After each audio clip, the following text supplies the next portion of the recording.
the last games. I think we control better the game, the momentum of how to attack, when to attack. We control quite well transitions from Crystal Palace, but you know that they will have some situations because they are expecting to win that ball for transitions. We create some chances. We suffer 2 goals that we can avoid. The injury from Licha was hard on the team. So I think we play better than some games, but the result now you don't taste nothing good in this moment, but we are going to use for the next game. Obviously not the result you wanted, but also a situation with Lisandro there which was awful to watch sort of from the outside looking in. How is he, and is there any sort of update on him? I think we are going to see in the next days, but I think it's a serious situation. It's really hard on us. He's not just a great player, but he's a strong character in the dressing room, and specifically in this moment is hard on us. But now it's time for us, all of us, to help Licha like he helps us every day. Seemed to shake everybody up as well, because he's not the kind of person who would react like that and be as upset as he was. He felt it. And when you are a player, you know that when he's serious. Let's hope for better days for him. We are here, like I said, to help him in this difficult moment. We wish him well. In another way today, you tried something with Kobbie Mainoo as a more forward-thinking player in that sort of front position. Why was that, and what did you make of how it worked? We had some games without a lot of connections, with difficulty to transport the game for the last third, to stay more in the half of the opponent, and I think we did it today. We create some chances. Kobbie gave us connections to bring the ball. We had more time to think the plays, because it was hard for them to find the players to press. So was in that, I think that idea worked in that moment. But when we don't win the game, like I said, you don't have any taste of good things. We'll have it tomorrow. Clear frustration from the fans as well at full time, but how do you inject the positivity now into the games ahead and get the players playing the way you want to play? It's quite normal for the fans to feel that way. It's a really hard season for the fans. The only thing that I know all to help is to focus on the next game and know that football can change in certain moments. We had a momentum before this game, then now we go a little bit down again. I will do the same thing, is prepare the next game, work on the way that we have been working on our idea, and move forward. Better days will come. Ruben, thank you. Sometimes you don't get what you deserve out of games, and there were some real improvements in there today that maybe won't get spotted because of the result. Yeah, but we have to keep that good moments and to work on the next game, because when you don't win, don't feel nothing. You can do a better performance than the last game that we won, but that doesn't matter now, because we have that feeling that we lost again and disappointed for our fans. But we have to keep forward, using the good things and think about the next game. What were the good things that you're talking about there? What did you see out of it? I think we controlled better the game than before, than the other games. We had more time to build the plays. We create situations. We were near the goal, near the box. Control quite well the opponent. Of course, they have quality players for transitions, but we suffered 2 goals that we can avoid for sure. And then when you suffer a goal and then the injury from Licha, all that things together is hard for the team. But we, like I said, move forward and think about the next game. Do you have any news on Licha yet? No, I think he's going to be seen by the doctor, but I think it's a serious situation, so it's really bad for our team. What's next steps now for this week? Obviously, you've got a little bit of time before Friday. Is it back on the training pitch and trying to drill some of this stuff again? That is clear. We're going to work hard and prepare the next game. It's really hard. It's really important for us. But we move forward believing that these things are going to change. Thank you very much. Thank you. Yeah, so disappointment here at Old Trafford as Manchester United are defeated. A horrible way for it to happen. Phil, what do you think of that performance? Yeah, first half I thought was comfortable, had plenty of possession without obviously not being too clinical in scoring goals. Thought we got in some really good areas, but just couldn't find the breakthrough. And then and second half, obviously a different story. I thought we was off the pace compared to the first half. I thought there was a chance for us to take the game on and go into second gear and take the game to Palace, but it was the other way around, and struggled with set pieces, and it's punished us again today. After this today, Palace are now unbeaten in their last 8 Premier League away games. It's basically their longest run without a defeat on the road. And what do you think this team needs to do to try and stop other teams getting records like that? Well, obviously do the basics well. I think obviously it's been our Achilles heel all season, is obviously defending set pieces, and I think obviously today we've been punished again from one. Obviously the first phase, second phase. But I think second half, I thought Mateta was a real handful, and it often happens in games when you go one down and you're chasing the game and you're trying to obviously just get the equaliser. You get done on the counter, and we've certainly done that. But if we've been brutally honest, we didn't stay with the runners. As soon as he breaks the line and gets beyond our defence, there it's a pretty easy square pass to Mateta, which is, it's unfortunate. It's frustrating because obviously, like I said, off the back of the first half performance, it was positive. We had a couple of chances and the energy was there. Unfortunately, second half it just wasn't. You can be frustrated with it, especially when you look at the statistics of that game. So Manchester United had a total of 18 shots, but only 2 of them were on target. Yeah, it's disappointing. Obviously, that's what that's the bread and butter. That's where you find margins in football, is scoring goals, and finding it hard to come by at the minute is goals. And you could see today, obviously, Mainu playing a more advanced role in that false 9 position, but obviously I thought he did okay there. But obviously you got 2 centre forwards on the bench. Obviously must be scratching the red, wondering why they're not getting a run out. But the manager is obviously picked his system, which obviously worked really well first half. But obviously the strikers have to start coming to the party if we're going to start scoring and winning games. It was gutting to see Lisandro Martinez get that injury.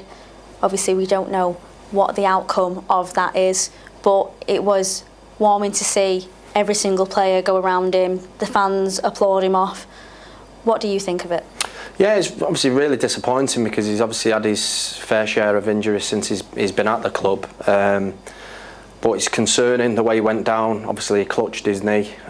We don't know too much about the injury yet. It's just obviously speculation that it might be his knee. But for the period of time that he was down, it looked pretty serious. So yeah, hopefully it's not serious. Touch wood, because he's a key player for us. But yeah, it didn't look too good, and hopefully we wish him well. Hopefully he's on the mend pretty soon. Well, he will be in the best hands as well. We've seen the first team physiotherapy team walking off with him. We've got all the tech at Carrington Training Complex. He'll get a scan straight away. It's good that we have that care with the backroom staff, isn't it? Yeah, of course, and it's a process. I don't think obviously it's good to get the diagnosis straight away of what it is. He's in great hands of, like you say, the physios and the doctors. But obviously, depending on what the actual injury is, like you said, they've got the facilities at the training ground where they hopefully can get, diagnosis of what it is, and then he can get on the road to recovery. Like I say, in recent weeks, he's been a big part for our team, scoring goals as well. So it's disappointing to lose him today, but hopefully it's not too serious. But it did look quite bad. He was part of the group of players that were creating chances for us today. Agate, Cobby, Hoyland, they all took part in trying to get us a goal. Why do you think that didn't happen today, especially off the back of a great week for Manchester United? Yeah, just frustrating. I think you get into key areas of the pitch and you've got to be clinical, Zara. I think we often got in areas where we're putting crosses in, little link-up playing around the box. We just couldn't find that breakthrough. And I think towards, obviously you go one down, I think your tactics probably change. I think we went direct a little bit too much to try and obviously get the equaliser, and I think we played into Palace's hands there. I think obviously defensively they've got some big lads in around the box and defending, putting high balls into the box probably wasn't the answer. But like I say, we often puffed, we just couldn't find a breakthrough. I mean, educate me if it happened in your playing days, but Did you ever think that there's a different mindset when you have a bit of a bogey team there? Because Manchester United are winless in their last 4 Premier League games against Palace. Do you think there's something to do with that, maybe? Oh, no, I wouldn't read too much into it. I think obviously you have to show credit to them as well. Over the last couple of years, they've been a difficult opponent for us. But I'd fully expect us to come here today and beat this Palace side. I don't think it's the Palace side of yesteryear. I think, they've got some good players, individuals. I think as they come off the bench today, I thought he was obviously outstanding when he come on. Obviously, first goal come from his cross. But they've got good players. There's no doubt about it. But it's the fixture that I'd expect us to come here today and win. Especially when you've seen that starting lineup. We spoke about the differences that could happen there. We've obviously got Kobbie Mainoo in that role that people were talking about pretty much as to what was happening. It was a nice experiment. Do you think that that's going to happen again in the next game? I thought he done okay, to be fair, but when you're looking at the game overall, and you're probably looking where your goals are coming from. Obviously, if you're playing a midfield player as a false 9. Obviously, you're not 100% sure if he's going to be in them areas where a striker would be. But I think he done okay. I thought, like I say, first half we was decent. We created enough chances to try and get a goal. But yeah, you look to the bench, and if he was a striker and there's a midfielder playing in front of you, centre forward, you'd be disappointed. That's natural. But like I say, just disappointing overall, because I felt, obviously coming off the back of 3 wins. Coming into this game today, I was really confident, and it's just disappointing that we've lost again. Yeah, it is disappointing. Now let's head pitch sides to get some thoughts from Sully and Danny. Yeah, thanks a lot. So huge disappointment around this stadium. You can just feel from all of the fans here that they're absolutely gutted about the result today. And arguably we're even more gutted about seeing Lisandro Martinez stretchered off, because like Zara and Bardo were chatting in the studio there, it's the worst sight to see one of your players taken off in that way. And thoughts with him right now. I know we're trying to digest the result, but first and foremost, let's think about Martinez, and hopefully it's not too bad an injury.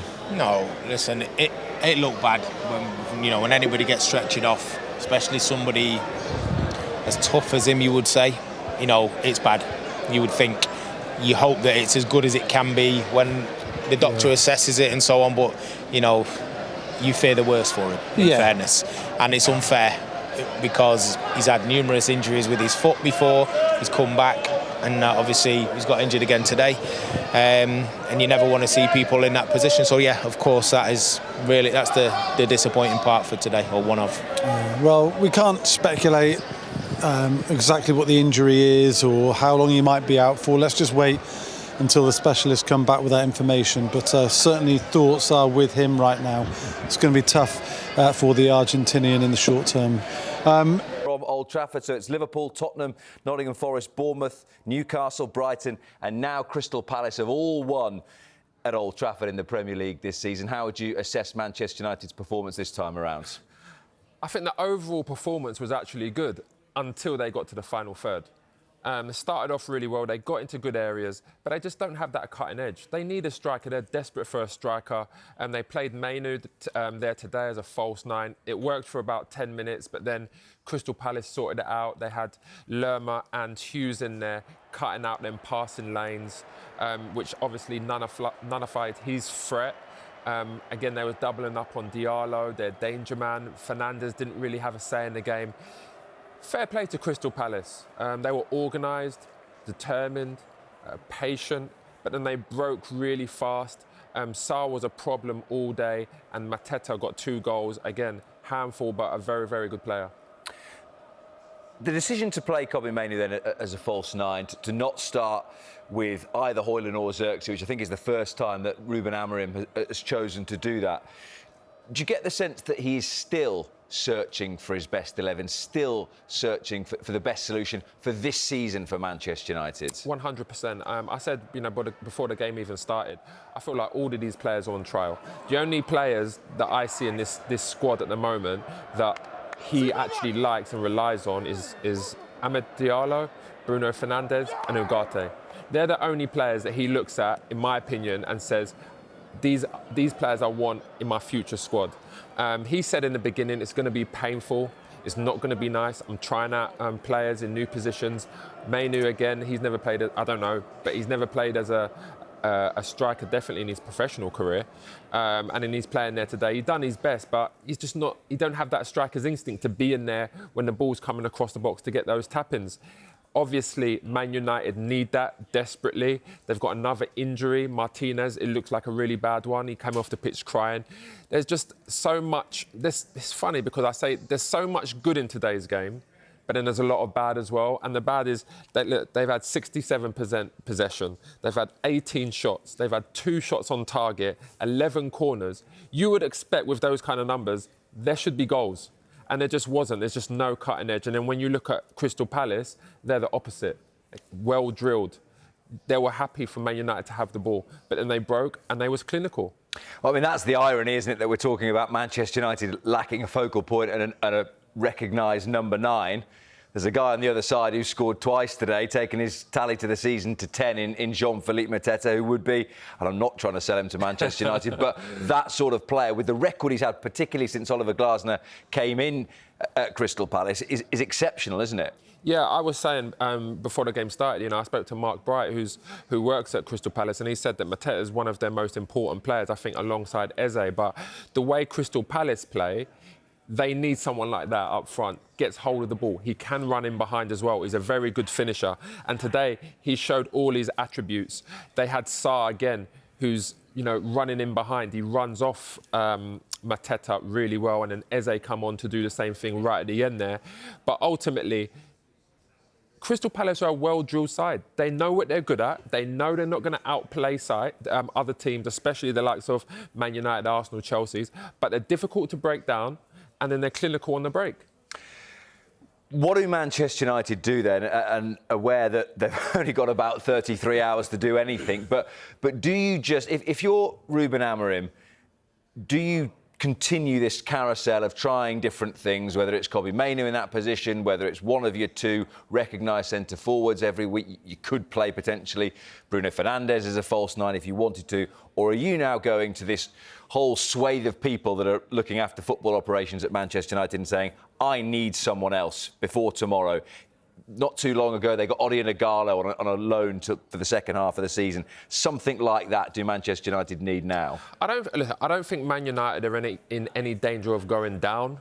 I think now to sign a player, I think unless it's someone they really want, I don't think they should even spend that money. I think they should wait until the summer. They've got some players there, some youngsters they've got off Arsenal. I forgot the striker's name now, but Heaven has just gone there. Maybe try some of them young players out, some of the players in the academy. Because right now, there's a lot of players there that he is not interested in. There's a lot of players now that they don't look like they can even play in that formation, being a 3-4-3. Again, the only ones that look like a dead-on certainty, Diallo, Bruno Fernandes, Ugarte, and then Euro, who they just signed. Apart from that, everyone's on trial there. I don't see any cutting edge going forward. Like, even at the end there, they're playing good football, they're keeping the possession. But when they get to the final third, it's like they're treading water, they don't know what to do with it. But again, Amorim, I think now, will be looking at players that he could potentially get in the summer and start talking to the ownership and the sporting director, whoever it may be, to get players out, start looking for possible destinations for the players that he don't fancy. We will talk more about Manchester United and Crystal Palace in just a moment as well, but let's hear